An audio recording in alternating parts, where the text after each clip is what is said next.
Hello, everybody, and welcome to our LRNR 30 Week 8 lecture. So I wanted to start off by just giving a little review. And I think what I want to review are, it doesn't want to do it, show anyway. Okay, well, the funny little photo comic that I had in there, it's in our lecture anyway. What I wanted to review, I'm grading as I'm moving through your papers. Everybody did a pretty good job of getting their assignments in. And we are coming up to the midway point. So this is week 8 and we are 18 weeks. So after week 9, next week, we're halfway through. Woohoo! Which feels a little amazing after all the challenges that we've had to face with the pandemic. So pat yourselves on the back. You're doing great. What I'm going to do, as I'm moving through grading this week, I'm going to go through and send out reminders for anything that's missing. I think when I was reviewing grades, I noticed that some knowledge checks were getting skipped. And those are those small embedded quizzes. Most of them are pretty low stakes, but I think folks just didn't do them.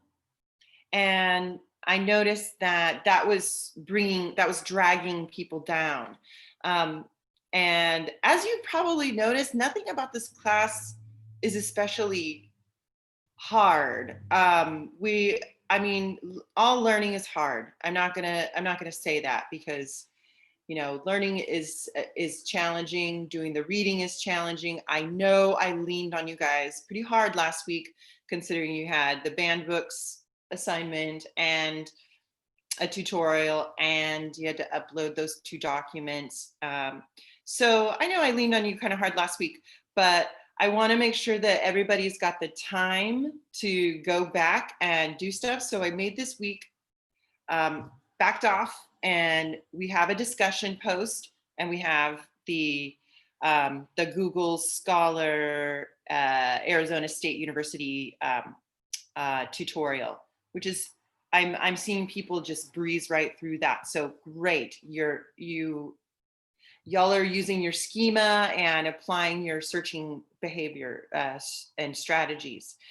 So keep doing what you're doing, but I will be sending out reminders to finish that. Also, this will be your opportunity to drop if you need to drop and get a W, and it doesn't affect your grade. So that I just need to mention that because I got the notice from Admissions and Records to let students know that those dates are coming up.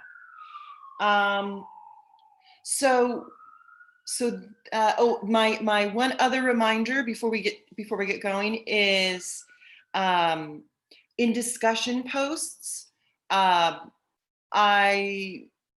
think at the beginning I was asking for you to respond to 2 of your peers, and I've knocked it down to 1 peer, but I'm not even seeing you guys, a majority of you respond to any of your peers.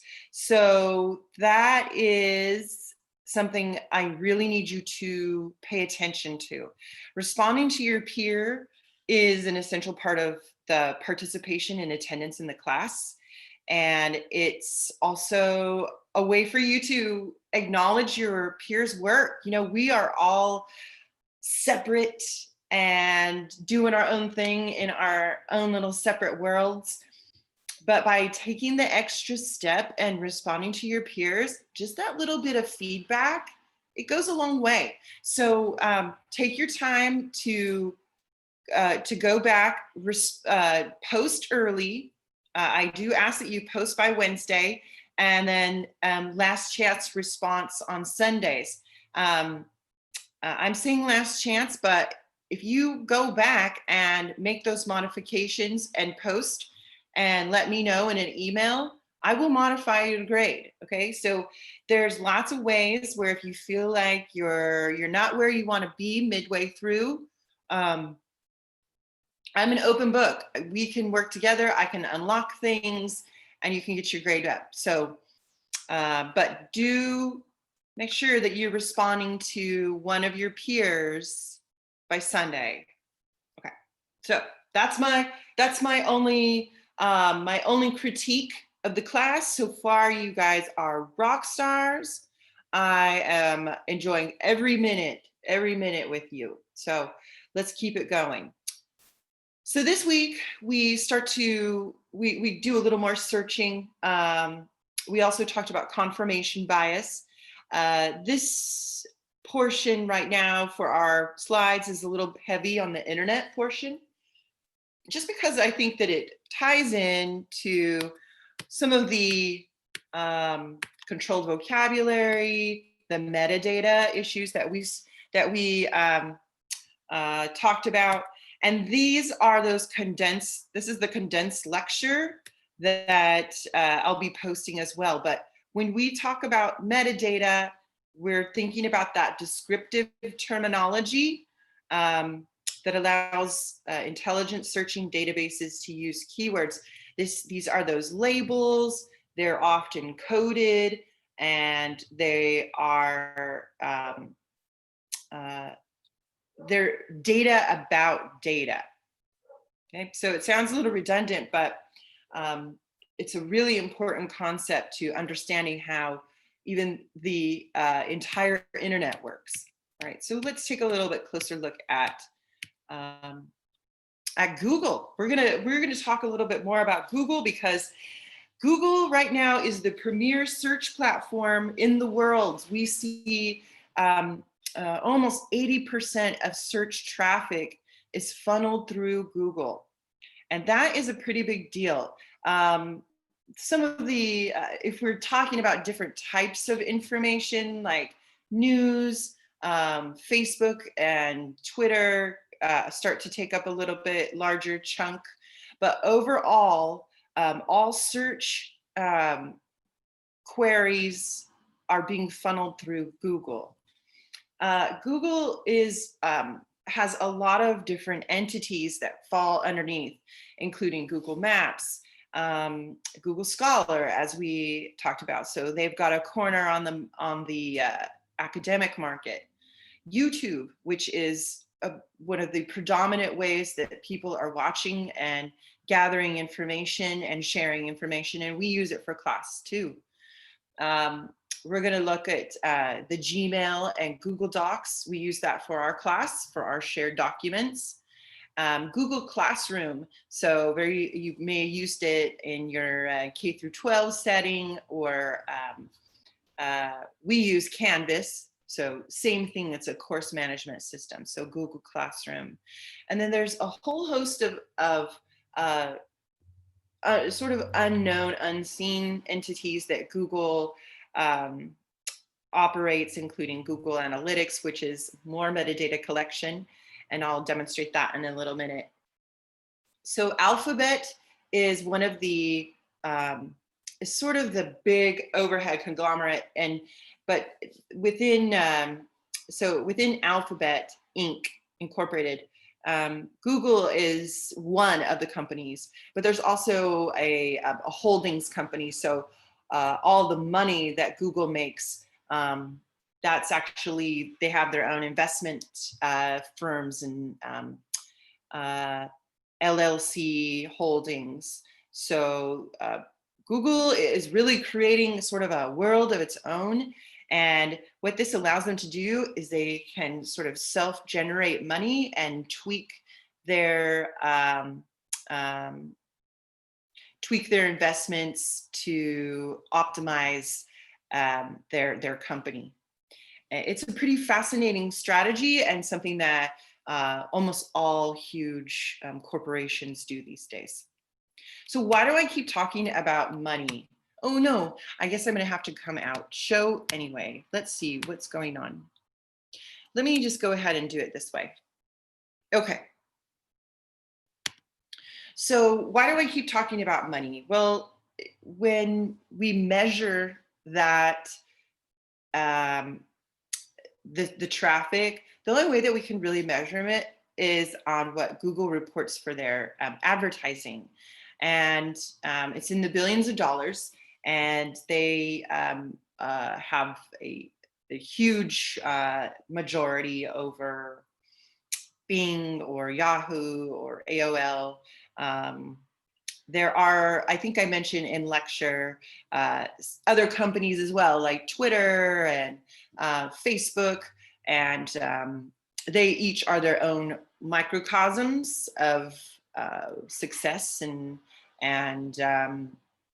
we won't have time to look at them all. I'm looking at Google through a search lens, so let's talk a little bit more about Google Scholar. So Google Scholar is well, let's just go ahead and start up a Google page here. So when we're looking at Google, we have our famous search box right here. And to get to Google Scholar, it doesn't really give us a lot of options. I see Gmail up here, but I need to actually type in Google Scholar.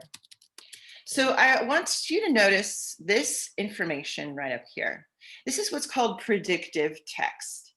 And these are popular vocabulary that has been searched.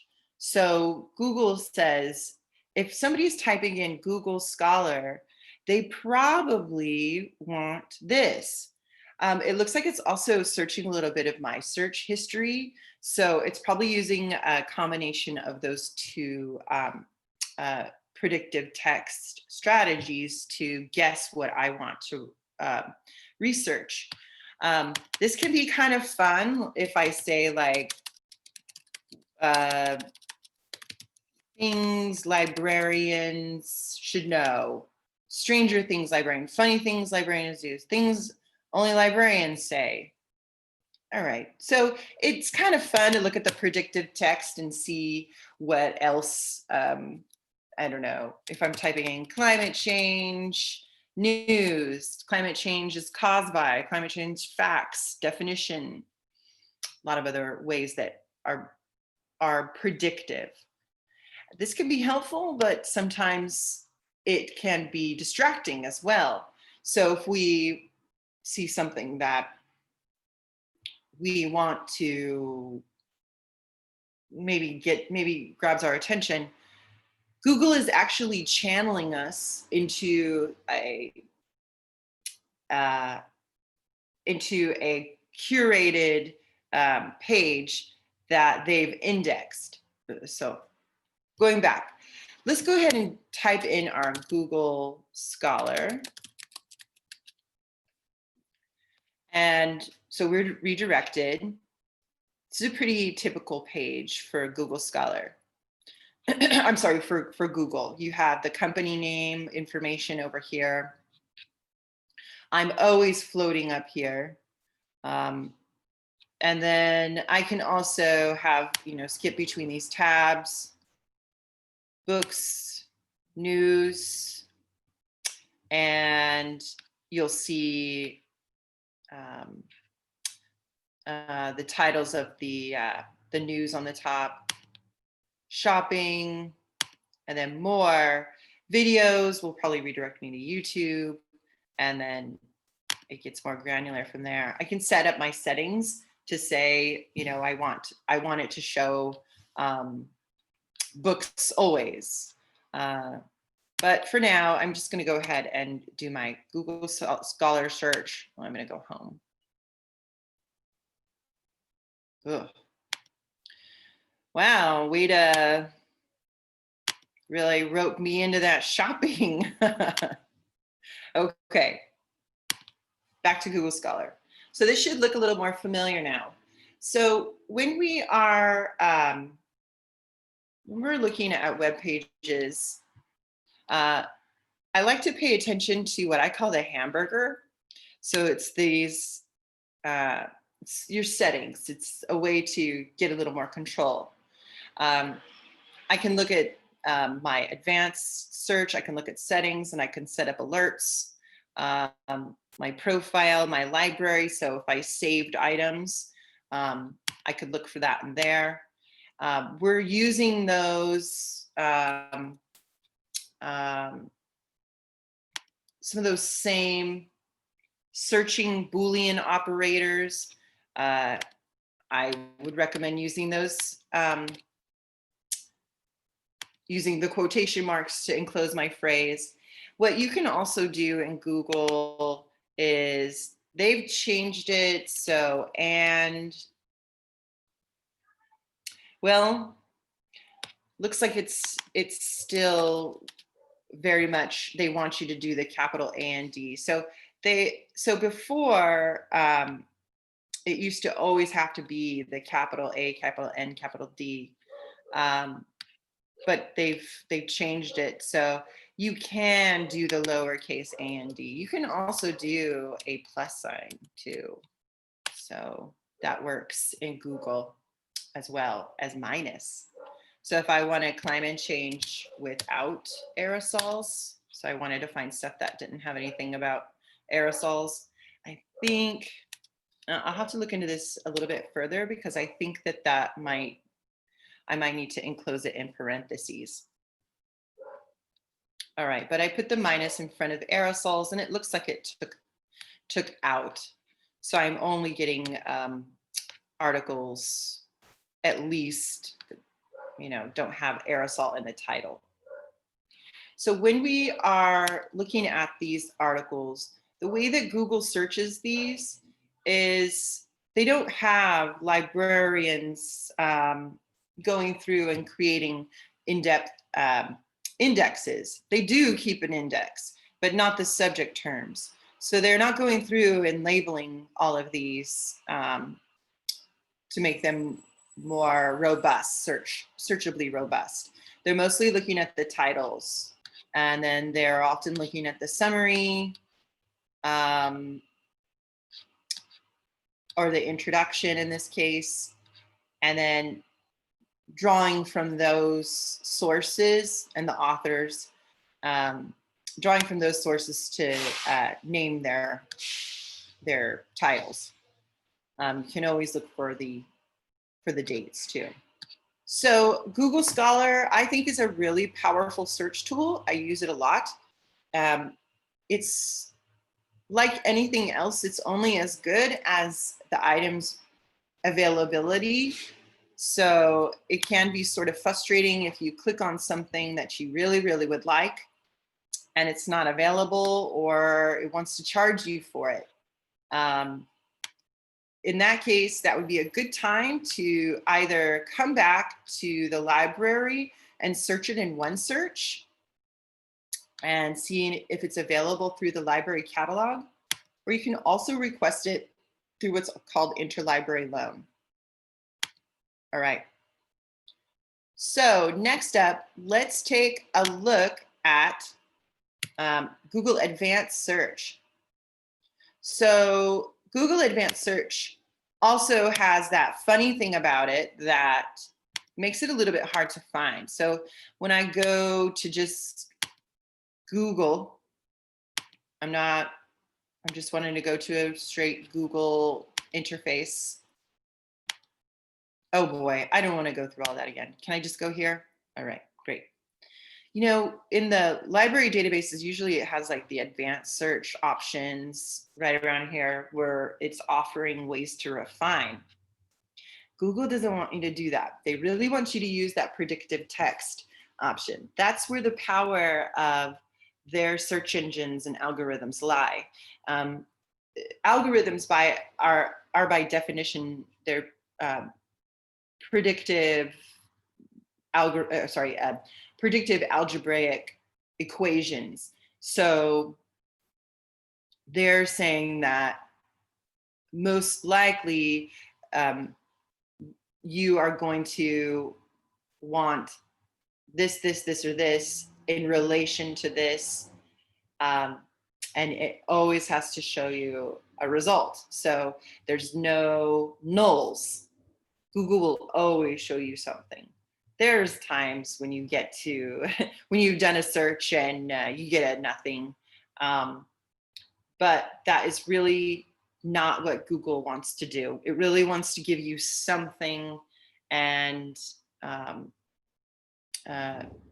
go from there. So the Google Advanced Search, words out. I don't think it's quite as clandestine as it used to be.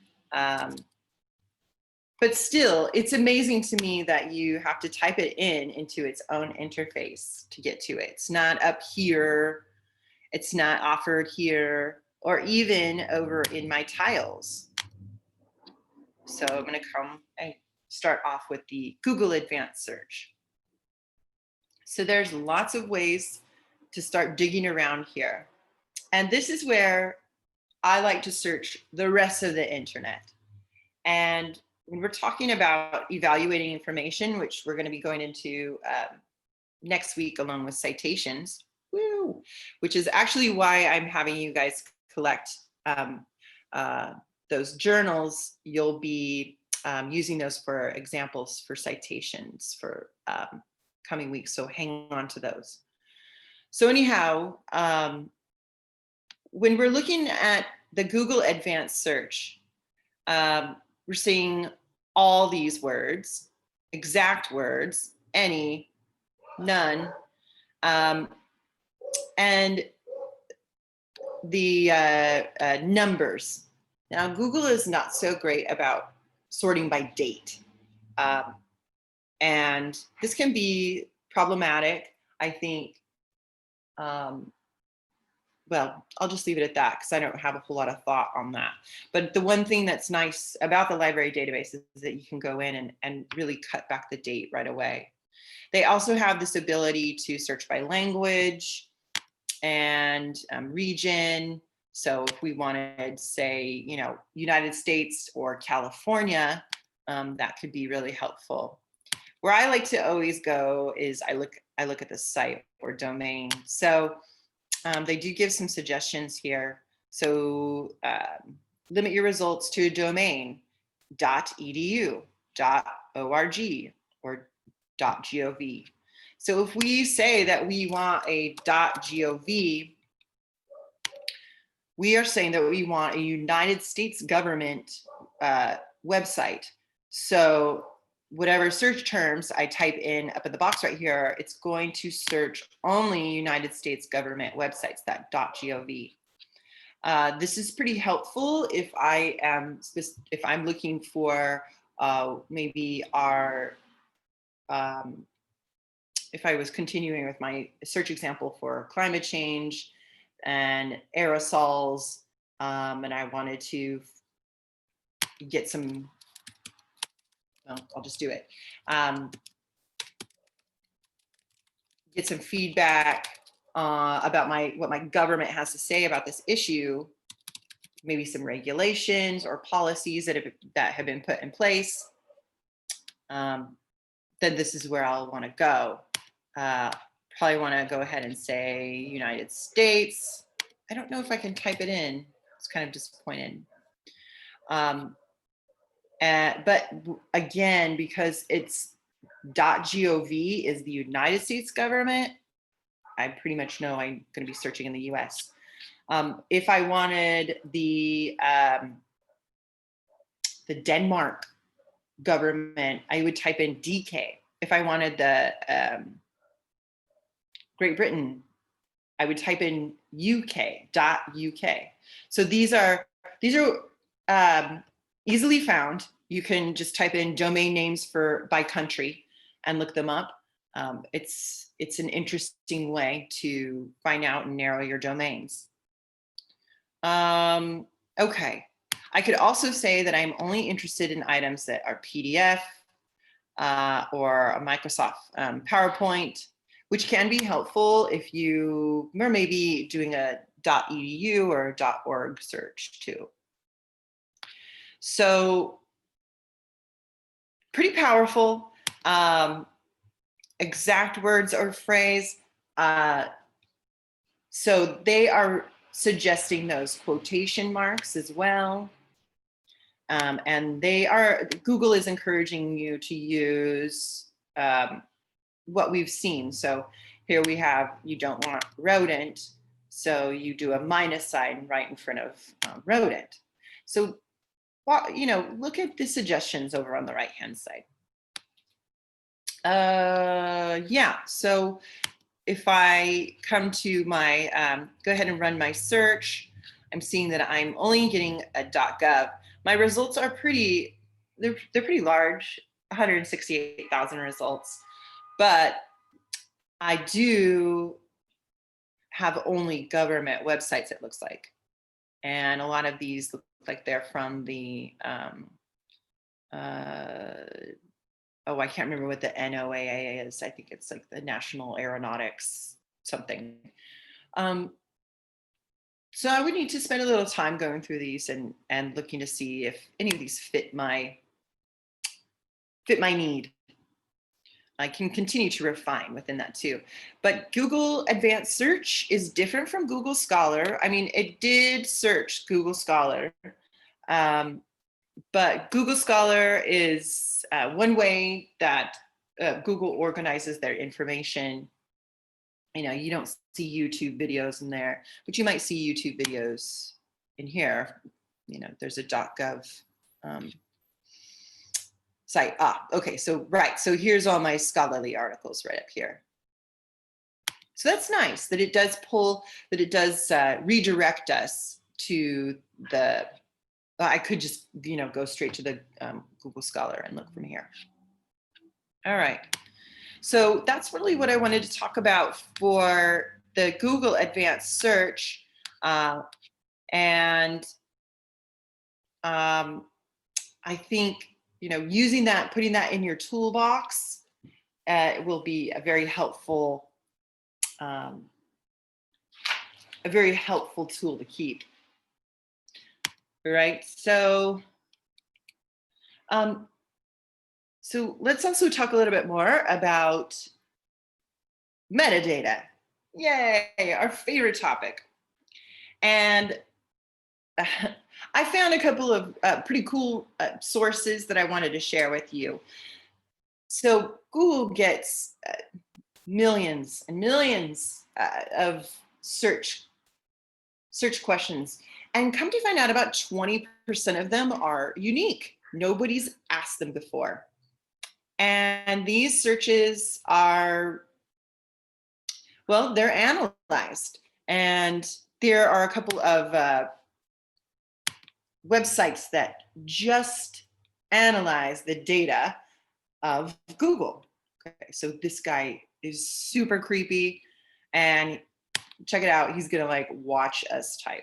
Okay, so anyway, if I want to look climate change, and I'm looking for something, perhaps there's also enter a topic, brand, or product. I could also type in, actually, let's look at Google. So let's see what other people are talking about when they're typing in Google. These are other good ways to make those connections between what's going on with your search topic too. All right, so Google's right in the center. And let's see if I can enlarge my screen a little bit. It doesn't make it, yeah, I don't know if that improved it for this. But you can see here who Google mean, who Google made, discover. Let's look at prepositions. Google for startups, Google for me, Google for nonprofits. Google, can you tell me? Google near me, Google Nest Hub. It's pretty fascinating how language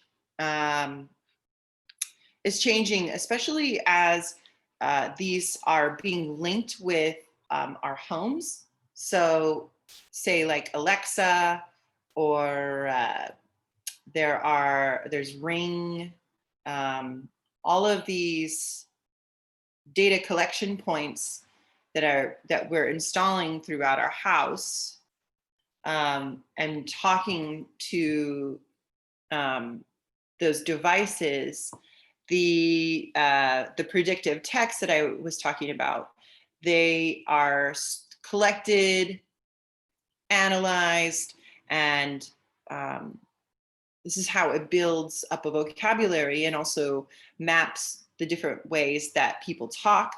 So when you do ask Alexa for Google with a picture, or Google to MP3, or Google to French, what does that person really mean when they're saying that? So there's that predictive text is really the power of the search algorithms. Well, the search algorithms are their own particular entity, but layered with the predictive text, this is how that language, our language, is being recognized and used. I don't think I can get rid of that screen right there, guys. This is a .com, so it's, not, it wants me to buy something. So it's, oh, and they give you all these really neat related terms as well, including Google Games, groups, Google Glasses. So all the different ways that Google can be used throughout. I don't know what this image factor is. Oh, okay. I didn't know if it redirected us to something else. And they also give you the opportunity to save these. Oh, there's my little X. Google Drive, Google Classroom, Google Earth, Google Maps, Google Translate. Another way to collect that predictive text, right? And Google Docs, and oh yeah, Google Scholar. Okay. So pretty interesting stuff, how words are analyzed and collected, and even analyzed by outside sources. So how that's done is through a little thing called a widget. So widgets are gadgets, or they're applications that are encoded in an interface. So an example would be a search box or calculators. And when we go and put in our information, it then transmits that information to the cloud, and is, your answer gets given, or you get directed to your service. You get connected. It's just basically a connector is what a widget is. We use widgets on the library homepage. Let's see if I've got it open here. So our widget right here would be our chat. So our live chat box, that's a widget. So when I go to click that, it actually opens up in a new page, and then I can ask my question right down here in the chat box. But widgets, the search box is a widget. So this would be where I can go to look at the LRNR Information Science and Library Guide right here. Okay, so widgets are, okay, so there's another widget too. These are active boxes that are encoded, waiting for input. And then analytics, those are data collection. You can, I think I have a data analytics open here, but my screen is too messy right now. Here's another word tracker. I'll go ahead and do Climb, or I'll do Google. Let's see, let's compare it to that previous one. This one takes a little while to generate, but okay. So if you were searching for perhaps other ways to look and see, to talk about Google, these are good ways to sort of expand your working vocabulary too. All right. I think that's it. So I'm going to move beyond. So when we're looking for those particular sites, right? Let me get off of, I don't know why a lot of my photos aren't showing on here. Makes me sad.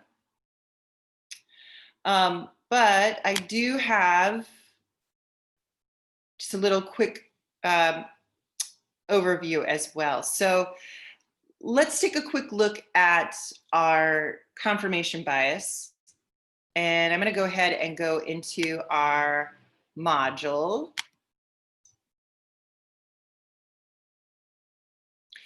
And I feel like that confirmation bias, or bias in general,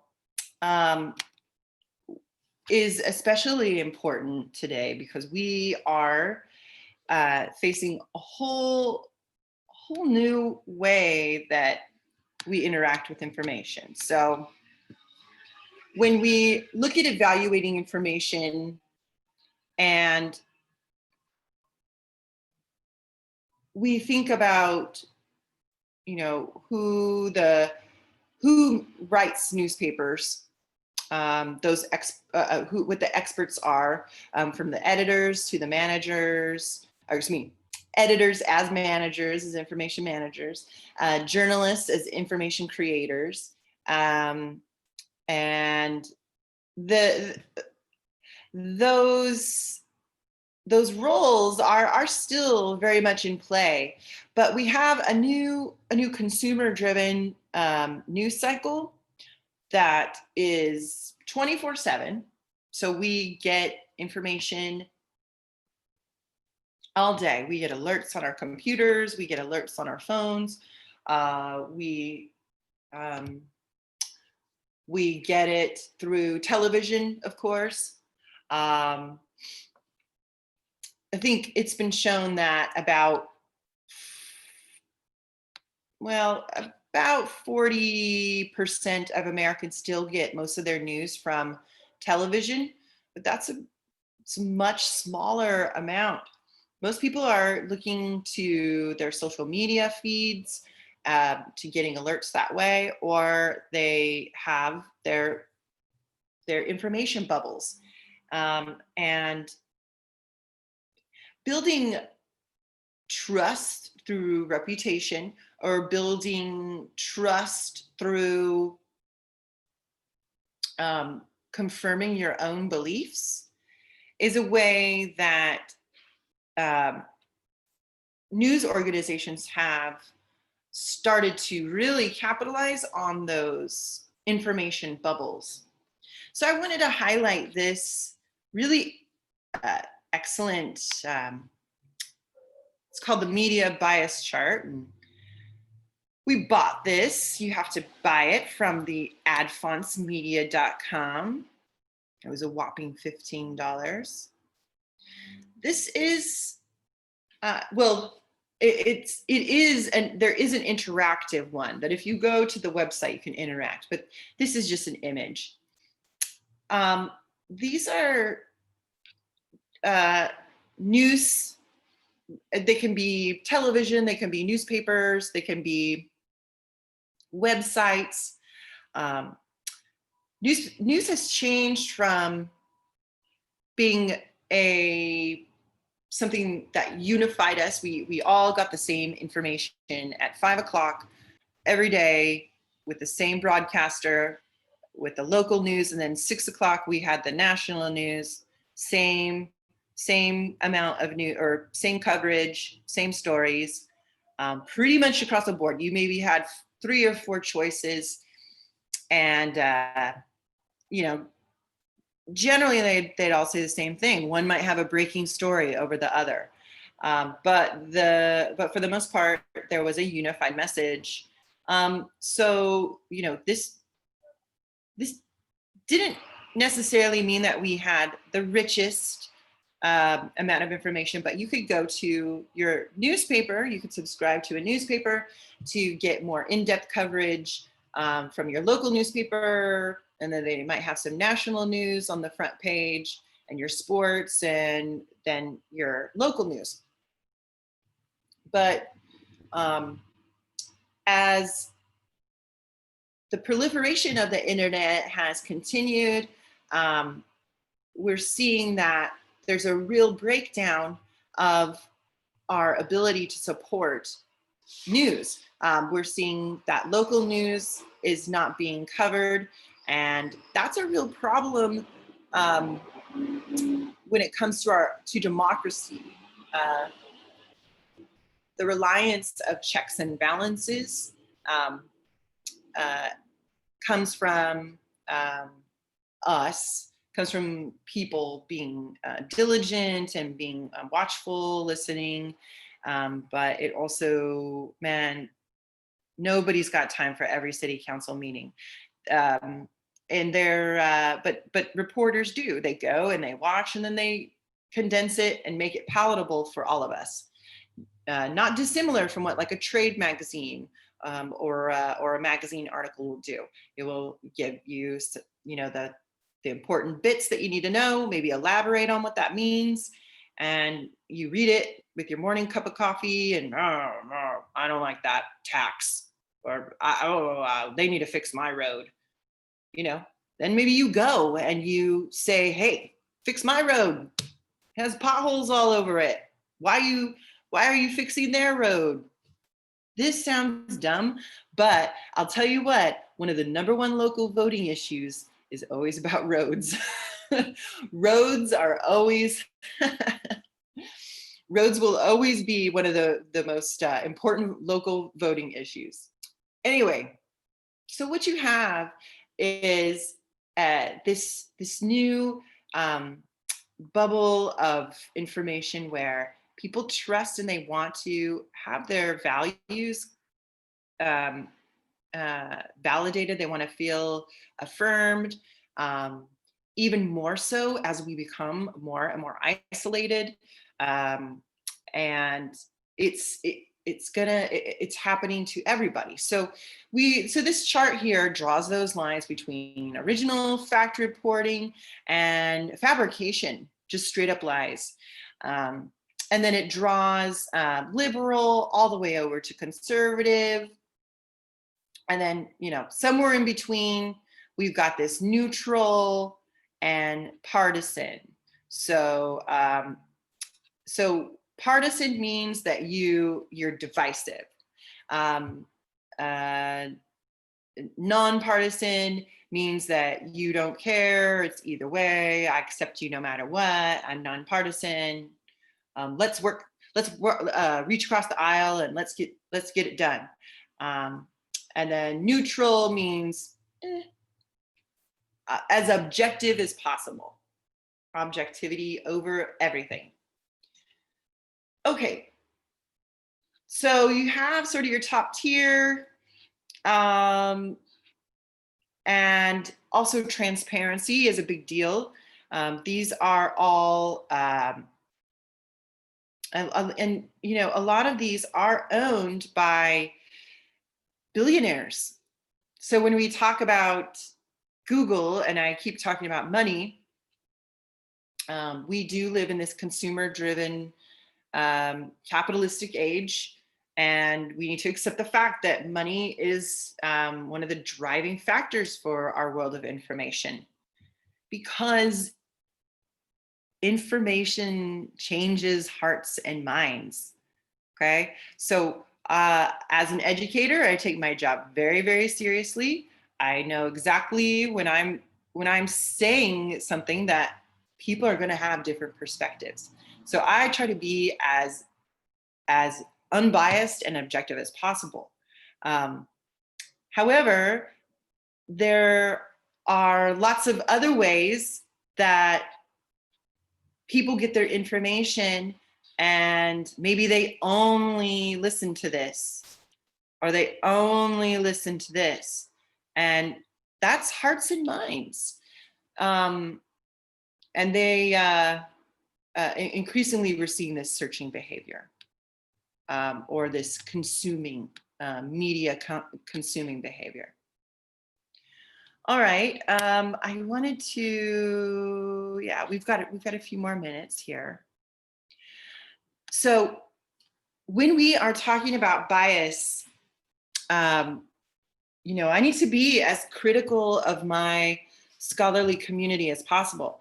And when I'm saying critical, I'm not saying that I am constantly pushing back, or that I don't have maybe favored scholars that I'm like, oh, you're awesome. I have my heroes, you know, but I also have to look at my lens too. I think that's what having bias is really about, is that we all have lenses. All right, so I just took my glasses on and off, but I think it's, you know, those rose-colored glasses. I see things differently as a middle-aged white lady, you know, with a secure job than, you know, than my students who are working to get the skills that they need so that they can go out there and find their careers that they want. So we all have different lens, and this absolutely affects the way that research is written. So it affects the way companies hire. It affects the way people believe you, and those are our behaviors that we can change, but they're also very deeply ingrained. So I included a article called Meet the Psychologist. Okay, so she's one of my heroes. Okay, so total rock star, Stanford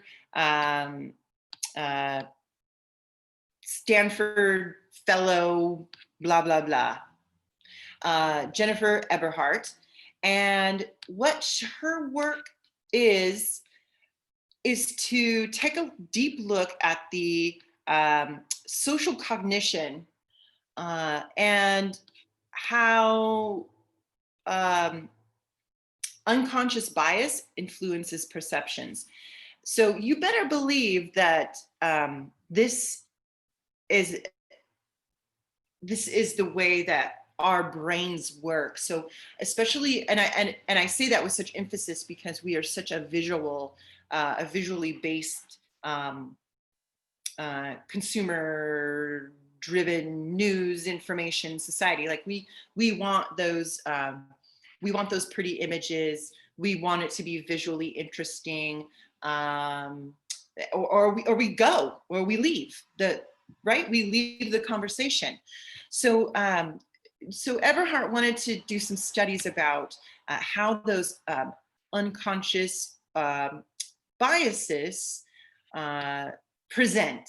And one study that she did was subliminal images and association. So what she did is she primed her objects, her study objects, and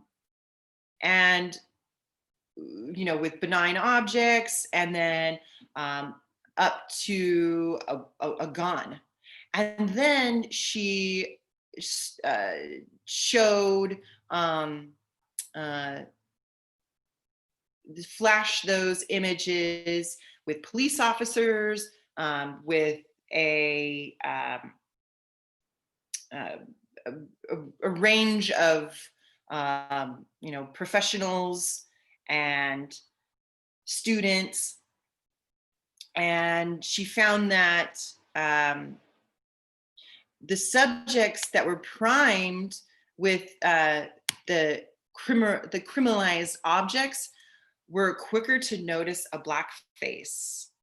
So these are really vital issues to discuss when we're thinking about violence against persons of color, when we're thinking about ways that when we look at people of another race and we say, oh, I don't remember that face.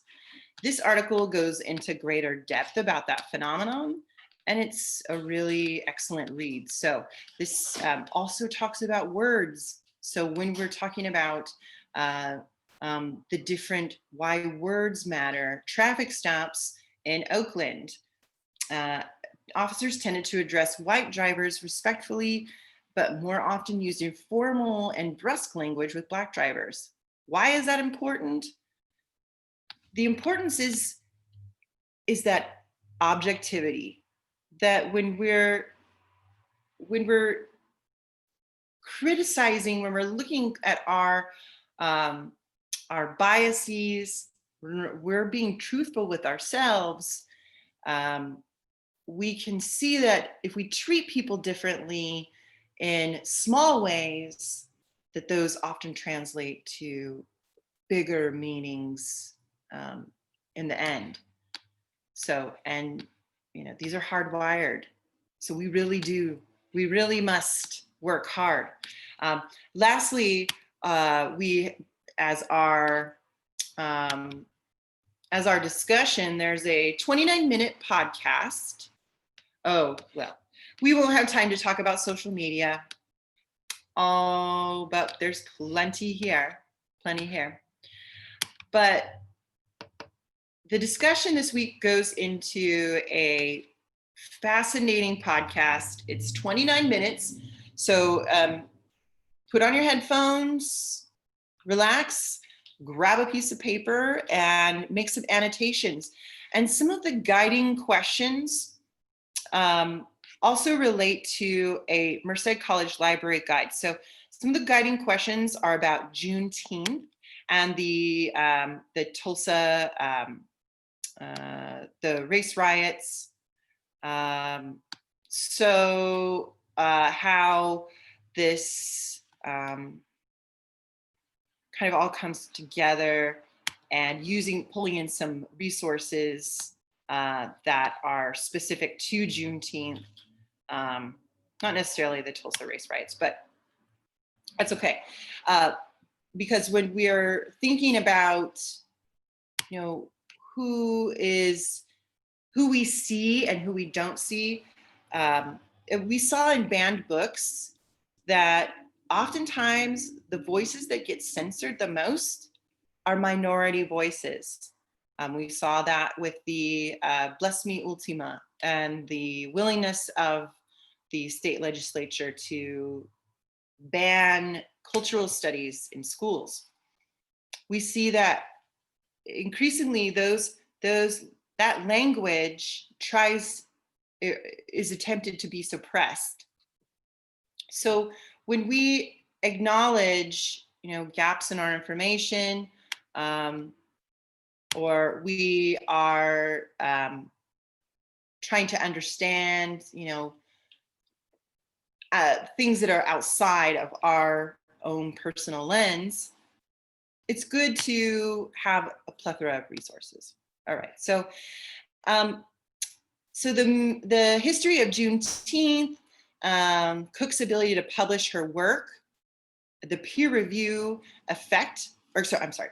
the peer review process, and Cook's ability to publish her work, the Plessy versus Ferguson, Black persons were cut out of access to information. What other ways does access restriction affect minority Americans assessing property protections? This can mean housing. This can mean banking and money. This can mean mobility or jobs. If you can't say network with people outside of your circle, how can you have greater mobility, or how can you say move to a different city, get a new job, and were you familiar with the Tulsa Race Riot, and were you familiar with Juneteenth? So just a 100 to 150 word post, which isn't very long. It's like a small paragraph. And then I'm asking for 2 peer responses by Sunday. Okay, so instead of 1, I think this is an important question. I think that racism everywhere is an important topic that we need to discuss. And by all means, if you have, a lens or an experience that that you can bring forth, then and you feel comfortable sharing, please do. All right. So that is it. I'm going to go ahead and stop recording. Please remember that we're looking for those discussion posts and then the 2 responses this week. So thank you very much for your time, and I'm going to go ahead and stop recording now.